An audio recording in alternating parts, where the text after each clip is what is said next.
everyone.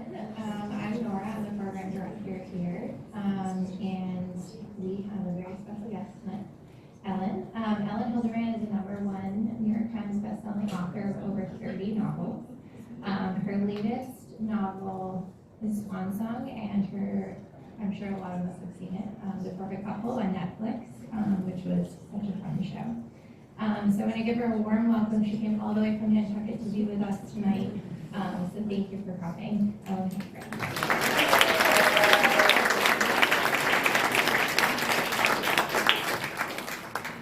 I have to find a place to put my wine. Hold on one second. Hello, Beacon Hill. This is so exciting for me. So, some of you may know, I don't know, 15 years ago now, decided that in the course of my writing year, I have a very stressful time, which is when I do my revisions. And in the fall of 2010, when my kids were at like very difficult ages, I said to my then husband, I'm just gonna go to Boston for like 4 or 5 weeks by myself. And I rented an apartment in Beacon Hill. The first place I lived for 4 years was on Smith Court off of Joy. Then I moved out of there 2014 and through 2020, I lived on Hancock Street, right below the State House. And then, happiness of all happiness, in 2021, I found an apartment on Cedar Lane Way, and I'm so close, 35 seconds from Tom's Bakery. It's so fantastic. I'm like right next to 1928, and so I've been there for the last 4 years, and I will be there again. I haven't quite moved in yet, but so I came especially for this tonight. But I have a long history of Beacon Hill in the fall and the holiday season, and it's one of my very favorite places on earth, and I love it so much. So it's a pleasure and an honor to be here tonight to speak to you. What I'm going to do is talk a little bit about how I came to be a novelist and my journey. It's a short talk, and then we can talk about what you guys want to talk about, which I assume is Liev Schreiber. I mean, I don't know what else there is, really. So I grew up in a blended family of 5 kids, and it was my father, my stepmother, and then us 5 children. And every July, they would take us to Brewster on the Cape. Now, I grew up outside Philadelphia, so for us to go to the Cape was highly unusual. Everybody that I went to high school with went down the shore, which was the Jersey Shore. But we always came to the Cape, and we rented a cottage on a sandy lane that led to the Sound, and the cottage had like a screened-in porch that was sort of falling off the side, and it had sand between the floorboards, and it had furniture that looked and smelled like it had been sat on in wet bathing suits for 50 years. And we had all these rules that we had to follow when we were at the Cape. We were not allowed to shower inside. We had to use the outdoor shower. We were not allowed to eat inside. We took breakfast, lunch, and dinner on the back patio at a picnic table under an umbrella. If it was sunny, it was a beach day, and we would wrap our towels around our necks and march down to the beach. The parents would slather us with Coppertone number 4. That was a foam. And then at the end of the day, 8 hours later, we come home radioactively glowing. And I remember my grandmother would say, "You all look so healthy." We used to go down and watch the sunset like it was a Broadway show. We'd get there, get our seats early, watch the sun go down, we'd clap. And then for dinner, we'd either we'd grill out back, or we would go for fried clams and soft-serve ice cream. We'd play miniature golf. Twice during the summer, my father would wake us up in the middle of the night. First time he would wake us up, he would take us down to the beach in our pajamas so we could look at the stars. And the second time he woke us up, we would sit around the dining room table. He would light the candles, and we would play Midnight Uno. It was a very idyllic way to grow up by anyone's standards. And then the November after I turned 16, my father was killed in a plane crash. And those summers came to an end. My 17th summer, I had to get a job. And I got a job working in a factory that made Halloween costumes. So it was 1986, and I spent 5 days a week, 8 hours a day, folding Rambo headbands. I also assembled the ghoul kits with like the white face paint and glow-in-the-dark teeth and the fake blood, and I stapled clown hats to cardboard forms. And as I was doing this, I was bemoaning my reversal of fortune, and I told myself, I don't care what I do with my life, but I'm going to find a way to get my summers back. And I went to college at the Johns Hopkins University in Baltimore, and I was a writing seminars major, a creative writing major at Johns Hopkins. And so everybody else I knew was a biomedical engineer and pre-med, and so my job was to save the seats at the bar. I was always done studying first, always, and so I would go and save the seats. My friends would then join me. And when I graduated, I went to my professor, Madison Smart Bell, who was also a writer, and I said, I want to be a writer. What do I do? Do I get a job? Do I go to graduate school? And he said, Ellen, if you want to be a writer, you need to go out in the world and live. And so I moved to New York City, and I worked in publishing for I lasted 9 months, because I thought, I want to be a writer, I'll go into publishing. No, I had chosen the wrong end of the stick. It was a terrible, terrible experience. And then I quit that job and realized that to be a writer, I really needed blocks of time, so I decided I was going to teach, and then I would have my summers off. So my first year, I taught at IS 227 in Queens, required 3 changes of the subway and a bus. And I worked there for a year, and then I got a better job teaching up in Westchester County. I lived on the Upper East Side of Manhattan, and I would commute backwards. I would go out to Westchester in the morning and come back in the afternoon. And the summer between those 2 school years was the summer that changed my life, because that was my chance to get back to the beach. So I decided, I had a boyfriend that went to Columbia Business School, and we broke up in May, and we shared an apartment in Manhattan. And I thought, okay, I said to him, you take the apartment over the summer and pay the rent, and I'm going to Nantucket. My family was still, part of my family was still on the Cape. I had been to the Vineyard in college, so Nantucket was the 3rd point and the most elusive and elite point on that triangle. I'm I'm going. So it was 1993, and I called information. I got the number for the paper, the Inquirer Mirror. I called the Inquirer Mirror. I said, can you please send me the classifieds in the mail? 6 days later, they arrived. And I'm circling ads and calling on my landline, and found a room in a house. And then off I go. And I get to Nantucket, and it's a dream come true. I can remember the ferry. Back then there was only one ferry, it was the slow ferry. And it pulled into the harbor, and I paraphrased John Denver and say it was like coming home to a place I'd never been before. I fell madly in love with the island. And I returned to New York then in the fall, taught 1 more year, and then at the end of that school year I moved to Nantucket permanently, and that was 1994, so 30 years ago. And I held a variety of strange jobs. I worked the classifieds desk at the Inquirer Mirror for a couple summers. I substitute taught, I worked for an attorney. At some point, I decided I was going to apply to graduate school. So I applied to the University of Iowa Writers Workshop, which was the best. It's just the most storied and known writing school in the country.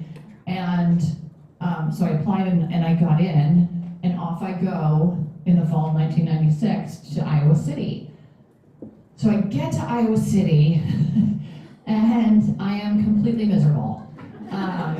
My husband was back in Nantucket. He ran a beach club, still runs a beach club, and he was still working. And so I was out in Iowa by myself. It was like pig farms and silos and cornfields and pork sandwiches, and I was, I was just a fish out of water. And thankfully, the university had free therapy. So every week, I would go to therapy, and I would cry. And eventually, my therapist said, well, I think it's pretty clear what you have to do. And I sort of thought she was going to tell me to quit and go home. And I thought, do therapists tell you things like that? She said, you have to start writing about Nantucket. And that is what I did. And I started my novel, The Beach Club. So at the end of my 2 years at Iowa, my professor had his agent to the class.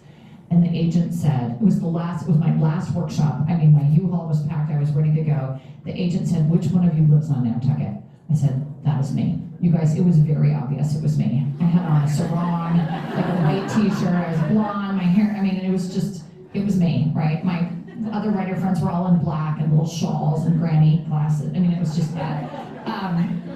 As is me, and he said, please stay and see me after class. And I didn't want to, because I had my U-Haul packed, I was ready to go, but thank God I did, because Michael Carlisle has been my agent for 26 years. On that day, he asked me what I was working on. I told him I was working on a novel set at the Cliffside Beach Club on Nantucket, and he said that he had grown up at 75 Main Street during his summers. He is a distaff line of the Coffins, and his family had owned that house for 300 years. And so he knew Nantucket and owned property on Tuckernuck, and so anyway, we were sort of birds of a feather. And so when I finished, that was in May of '98 that I met him, and I finished the Beach Club in January of '99, and I printed it and put it in a box and I mailed it to New York. And he received it and read it and said, I'd like to represent you, and I'm gonna make you lots of money. And who doesn't want to hear that? I was so excited. So he sends the Beach Club to, at that time there were 13 publishers in New York. He sends the book to 13 publishers, 12 publishers say no. The last publisher comes back with an offer of $5,000. I said, is $5,000 a lot of money? Because I can't possibly quit my job. And he said, well, that's the only offer we have, so we're gonna take it. So we take the offer of $5,000, and the Beach Club comes out in the summer of 2000. And 2 weeks after it's published, it's chosen as People Magazine's Beach Book of the Week. And I am so excited, except they've only printed 2,500 copies, and they immediately sell out, and they have to go back to press, and it takes 3 weeks. And so in like the height of summer, you can't get my book. You guys, this is the summer of 2000. We do not have iPhones. We do not have the Kindle. None of that exists. We barely have Amazon. None of that exists. So it was very frustrating. But the book did well, much better than my publisher anticipated, and so I was given a 2-book deal. Nantucket Nights came out in 2002. It didn't sell as well. It didn't get the big publicity. In 2003, my novel Summer People came out. That did even worse. Somehow, they agreed to give me another 2-book deal. My novel, The Blue Bistro, which is my favorite novel of all of them, came out in the summer of 2005. It sold abysmally. I think it sold 4,000 copies in hardcover. And just to give you these days I will sell 500,000 copies in hardcover. So it sold 4,000 copies in hardcover. And I was upset. And so then for my 5th book, The Love Season came out. I thought I'm gonna pay my own money and get a publicist. So I used my own money. I got a publicist. She did a great job. Again, I got People Magazine with a picture. 4 stars for the book. I was so excited. Again, my publisher had only printed 7,500 copies. They ran out. Again, it's 2006. There's no Kindle, there's no Nook. So again, most of the summer you can't get the books, and it's so frustrating. And at that point, my same agent says, we should shop your next book around. My next book is called Barefoot. And I have what I call my Cinderella day, where I go to New York City and I meet with all the publishers, and everybody wants to publish Barefoot. And I'm so excited, and I end up switching publishers, and I land at Little Brown, and that is when my life changes, right? And that's when you start to see the covers and the font, and they build the brand, Hilderbrand.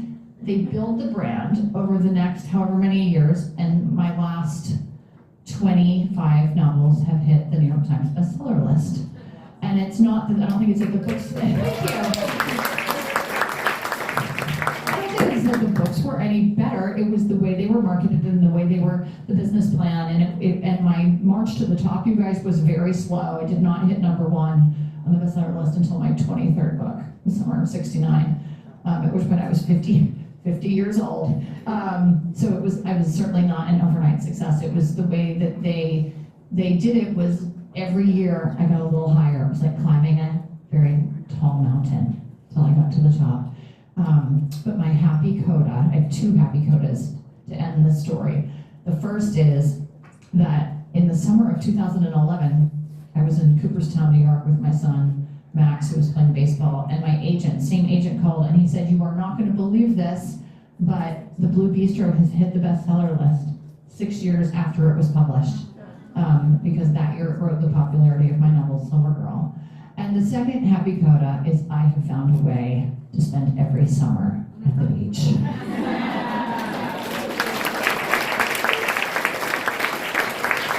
now I'm happy to take questions and we can talk, you can ask me anything about, because here I am. Trisha. I have a question. What is it about Blue Bistro that makes it your favorite book? Okay, let me ask you this question. Who in this room has read Blue Bistro? Tom, you've read it. Raise your hand. You've read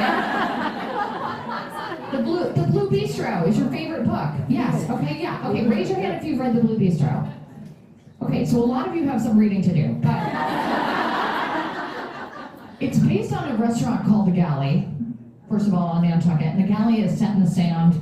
It's a very romantic restaurant, and it's been that way. I think they were open in the '60s, and then it was sort of a mom and pop clam roll type, lobster roll type place, and then it really emerged into like a French restaurant on the beach, and it's very elegant. And so I used that as the setting. It has all the food and wine, food porn you could possibly want, and then it has a love triangle between the woman that comes for the summer, the owner of the restaurant, and the chef. And what I've learned is that there's nothing readers like better than a love triangle. It's really just the best. So that I think is the magic behind the Blue Bistro. Yes? I can ask you two things. Okay. I just loved the movie, but what I want to know is, what did you think of the changes that were made? There were a couple of major ones. Yeah. Compared to the book. Okay, that's a great question.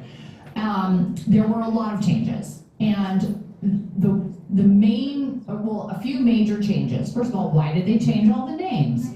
Okay, this is why. They changed Celeste's name to Amelia because Nicole Kidman was playing Career, and Nicole had played a character named Celeste in Big Little Lies, and they didn't want anyone to get confused by using the name Celeste, so they changed it to Amelia. Why did they not use Ed Capinash as the police chief? Ed Capinash appears in so many of my other novels that for legal reasons, they had to pull him when they did the contract, because he wasn't allowed, my lawyer just didn't want him used in this because he's in so many other books than anybody else who wanted to option one of the other books would have been able to use him. And so they changed him, and they were able to make him a person of color, which, I mean, the book is really white, and so it made it was better. It was better because when they cast it, it had a lot more diversity, which I really appreciated. The ending, it's the same I don't want to give anything away, it's the same person who does it, but the ending is a lot more intentional in the show because that is more satisfying. The book has a very nuanced ending. Only one person knows who did it at the end of the book.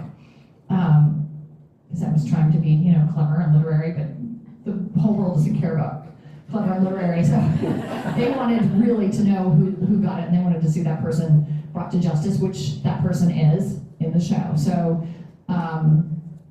I think they did a really great job. I've encouraged my readers to embrace the show as a different piece of art based on my novel. My novel is better. There is no doubt about it. Especially when we're talking about the love relationships, the love affair. There are two love affairs that really are not explained in the show. And in the novel, they are deeply explored, okay? And really, I think, fairly fascinating. And they didn't get in, they can only do so much. And the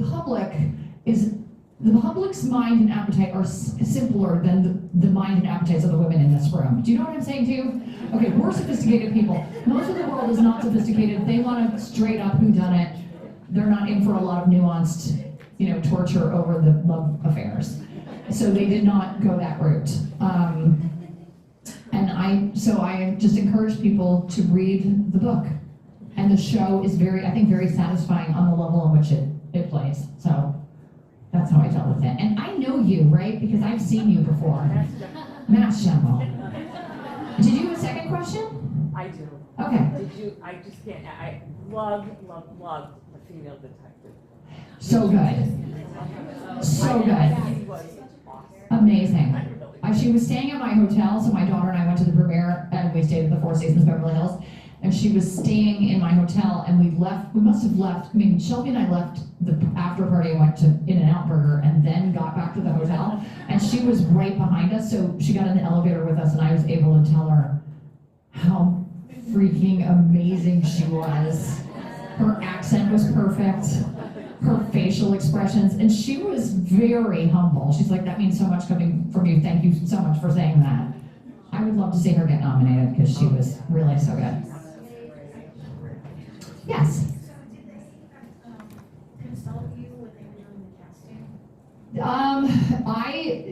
Did they consult me while they were doing the casting? No, not at all, except for Liev. I wanted Liev very badly, and they did not think he would do it because Nicole is best friends with his ex-wife, and Naomi Watts.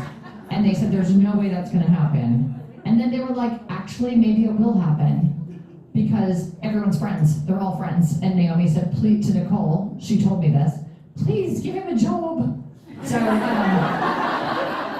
then she was happy that he had a job and he took it. And then I talked to Liev, and he was nervous because he's Irish Catholic on one side and Ukrainian Jew on the other, and he said he didn't think he could pull off the WASP. And he was really very nervous. He was nervous about it. But he had somebody that he felt he could model it on, so he felt, in the end, he felt okay. Yes? Why was it mostly filmed in Chatham and not Nantucket? Why was it filmed in Chatham and not Nantucket? Okay, so this is why. Nantucket, when I went to the set in Chatham, these trucks, just the trucks that hold the lights, are as big as this room. They wouldn't even fit on the boat. I mean, not to mention 100 people with headsets running around. Nantucket is small, and it just doesn't have the facilities to accommodate a massive production like this. I mean, they poured tens of millions of dollars into this thing, and all these people, and so, and they went to this couple in Chatham and said, we'd like to use your house for the show. The couple had to move out for, I think, 5 months. They went into the house, they took every stick of furniture, they repainted, re-wallpapered, redecorated the whole entire house. And then they built the guest cottages behind it. I mean, you could not do that on Nantucket. I can't get somebody to come over and fix my screen door. Much less do that kind of massive, like, that's such a huge project. So they did it on the Cape. And I was happy because their original plan was to shoot it, and you guys know this, they shoot in North Carolina, they shoot in Georgia because it's so much cheaper.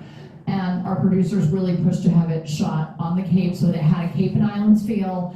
And for those of us that live on Nantucket, we know it's not the same. We know the High Line was shot in Hyannis, but only we know. And the rest of the world thinks that's what Nantucket looks like. So it was all fine. It was good by me, for sure. Yes? I love Swan Song, and I love all your books, but I did not read your books. Please start, I'm going to after this. Yeah. So this is your final book, but then I heard something, maybe you wrote this somewhere, but are you writing a book with your daughter? Yeah, so Swan Song is my last Nantucket-based novel, and so the whole business plan I've been on for many, many years of writing one Nantucket book per summer is coming to an end. There will not be a Nantucket summer book next year. However, my daughter and I have written, we got a 2-book deal to write 2 books at a New England boarding school. The first one is coming out September 9th. It's called The Academy. It's been optioned by Netflix and will be made into a series with them. With Sean Levy, who's producing, who is from Stranger Things and Deadpool and Wolverine, very popular man. And yeah, and then we're working on book 2 right now. Shelby went to St. George's School in Newport, and it's a very fancy place, and we were both shocked at how things went down there. And she started as a sophomore because of COVID, and when she got there, she was calling me, and I'm like, we are writing a novel about this place. Then I met the parents. I mean, as soon as I met the parents, I'm like, we are writing a novel about this place. So, and Hollywood has responded. I mean, they were like, yes, give it, we can't wait. Yes? So I was just on Nantucket last weekend, and I visited Nicole's book corner, Yes. where I bought Blue Bistro. So Awesome. I feel very good about that place. And I was curious about your relationship with them and how that came to be. They've got this beautiful display for you and tribute. I'd love to know more about That is such a great question. It's almost like you've been planted. The owner of Mitchell's Book Corner is here with us tonight, Wendy Hudson. And so Wendy is one of my best friends and has been for 20 plus years. And she also owns Mitchell's Nantucket Bookworks. So both, and also Cisco Brewers for anybody else who's been to, she and her husband and some other people own Cisco Brewers. But she owns both of the bookstores, and I met her when Max was 1. Max was turning 25, so probably 24 years ago, on the beach. She had just bought the bookstore, and it really happened so organically, both our friendship and our business partnership. I would have to say it really took off, and Wendy, tell me if I'm wrong, took off when she hired a man named Tim Ehrenberg, who is the marketing director for Nantucket, and he's also my podcast co-host, and he's also Tim Talks Books on Instagram. And he is a marketing genius and really created the idea that I'm gonna sit in the basement for 3 weeks in the spring and sign 5,000 copies and personalize 5,000 copies of the books, and then he's going to pack them up and ship them all around the country, and in fact around the world. And he created, little gifts that go with the books, and then other writers like Emily Giffen and Mary Kay Andrews started calling to him and saying, "Can you sell my books out of Mitchell's?" And I'm like, why would he do that? This is a Nantucket-based thing, but anyway, he did indulge them. He indulges them when he can. But it's a very organic partnership because we all live there year-round. We are all close friends and colleagues, and Wendy is so collaborative with me, with Tim, with her staff, and on Nantucket, we're all a family. And I don't have any family on Nantucket, but I have the best friends in the whole world. I'm getting a little emotional. I have the best friends in the whole world, and they feel like family. And that bookstore in particular is like my second home, but I credit that bookstore with so much of my success because I feel like people all across the country are receiving a product that was written on Nantucket, that is about Nantucket, that is from Nantucket, and so that you're sending these people, and I think some of these people are like secretaries in Oklahoma City, right? And they're in their cubicle, and into their mail comes their piece of Nantucket, and they may have a not exciting life, but then they get to experience a little bit of what those of us who live on Nantucket in the summer get to experience, and that has made it all worthwhile for me, for Wendy, for Tim, and for everybody that's involved in the bookstore. But thank you for asking. Yes? The character development, what's that process like? So it's an obsession insofar as that I'm constantly thinking about my characters, constantly. In years past, when I came to Beacon Hill, it was always to do my revisions on a book. And so when you're doing your revisions, the book is written, I've gotten input from my editor, and I'm there to rewrite it. And I'm walking around the streets just constantly thinking about my characters, what they would do, but you really have to inhabit them wholly. And the most wonderful thing about retiring is I turned in my last book, I turned in The Academy at the beginning of September, is I haven't had to think about anything for the last 6 weeks, except for my own problems and children and things of that nature. But I haven't had to think about my characters for 6 weeks, which has been really dreamy. And but I mean, it's definitely a long process. I also say it's like moving in with a roommate. So when I start a new book, you know how you drop your kids off for college and you meet the roommate and you're like, oh, he seems nice. And then, week 10, you're like, you've heard all the stories about him, and your son's calling and telling you all the stuff about his weird roommate or whatever. You get to learn them bit by bit. The same with the characters. You learn them bit by bit, day by day, and the only way you can learn them is by spending time with them every single day. Right, Ava? We'll take one more question. One more. In the back. So you're in love with and obsessed with Nantucket. Most of the women in this room are in love with and obsessed with Beacon Hill. And you've spent so much time in both places. Are there any parallels or differences that really stick out to you between those two places? That's a great question. I do have, in my novel, The Identicals, I have some scenes set in Beacon Hill, and there's an entire, so my novel, The Identical, I wrote in 2000, it came out in 2017, so I must have written it in 2016. And that was the year of the election. Let's just pause that for a second. But I was here up in on Hancock Street in 2016, and I had been to Dubai for a book festival, and I was home, and I was up in the middle of the night because I had jet lag. And the rental had a book, and you guys may have seen this book or not, and it had all of the beautiful buildings in Beacon Hill, like the stories of all the beautiful houses, and I was up in the middle of the night and I was reading it. And from that book, I decided I was going to write a short story that went with my novel, The Identicals, that was set entirely in Beacon Hill, and that story is called The Country Club. Actually, it's set in Brookline and Beacon Hill. It's called The Country Club. But I get to use a lot of my love for Beacon and Hill in that. Beacon Hill is a place unlike any other, right? It's unique. It has the brick sidewalks and the cute little alleys and, you know, Acorn Street and like the most delicious real estate you can possibly imagine, right? It is a little tiny jewel in the middle of a big city. And Nantucket is similarly sort of architecturally cohesive.